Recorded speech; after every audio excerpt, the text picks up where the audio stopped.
Assalamualaikum warahmatullahi wabarakatuh. Welcome back to my video. I am Annisa Syadiah.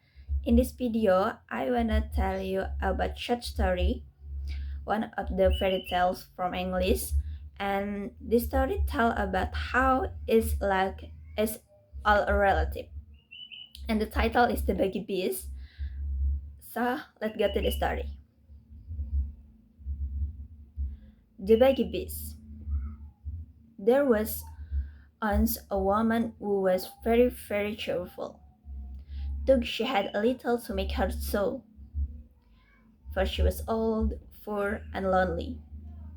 She lived in a little bit of a cottage, and early scan living by running around from her neighborhood, getting a bit here, shoot there, as a reward for her service. So she made a sheet out to get on, and always looked as bright and cheery as if she had not want in the world.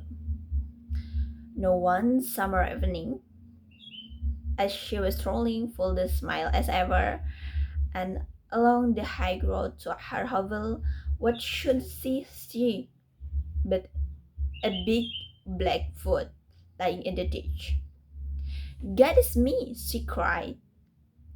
"This will be just the very thing for me, if I only had something to put in it, but I haven't it.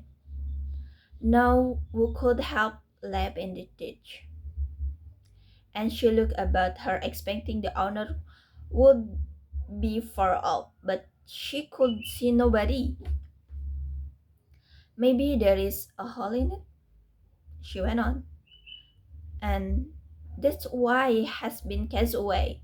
But it will do fine to put a flower for my window, so I just take him for my home." And with that, she lifted the lid and looking inside. "Mercy me," she cried, very amazed. "It isn't full of gold pieces, hard locks."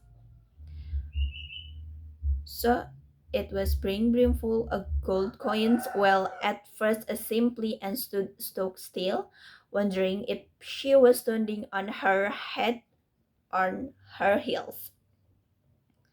Then she began saying, "Laws, but I feel rich. I feel awful rich." After she had said many times, she began to wonder she were to get her treasure home. It was too heavy for her to carry, and she could see no better way than to tie the end of her shawl to drag it behind her like a go-kart. "It will soon be dark," she said to herself, "and the courting alone. So much the better.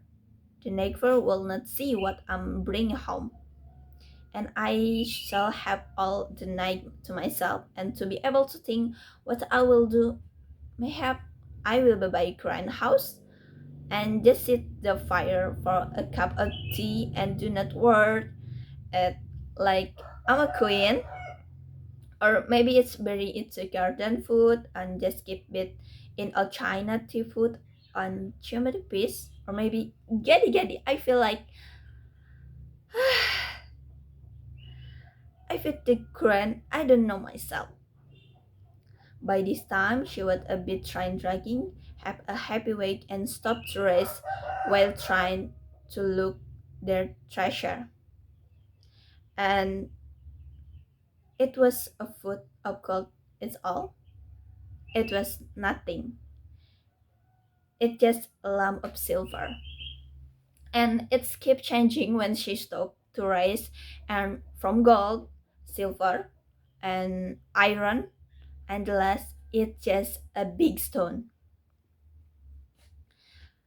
She she bent over in the unfastened the shawl and went, "Oh my." All of a sudden it gave a jump, a squeal, and in on one moment as a big a high stake, then it let down for great long legs and their out to early long ears, nourished a great long tail and drop off, kick and squeal and whining and logging like a naughty, mischievous boy. The old woman stared after it was very out of sight. Then she burst out lagging too. Well, she checked. I'm quite the luckiest but in her boss. Fancy my shing big buggy beast all to myself is making myself so free. It too? My goodness. I don't feel that unlife. That's grand. And she went into her cottage and spent the evening looking over her a good luck. And for the story, and I think the message from the story is the old lady in the story is one of the most cheerful character anyone can encounter in the English fiction. Her positive disposition, personality, and try to make every negative transformation seems like a gift, and she helped to look as luck as a matter of perspective rather than even. I think enough, and thank you very much for watching. Wassalamualaikum warahmatullahi wabarakatuh.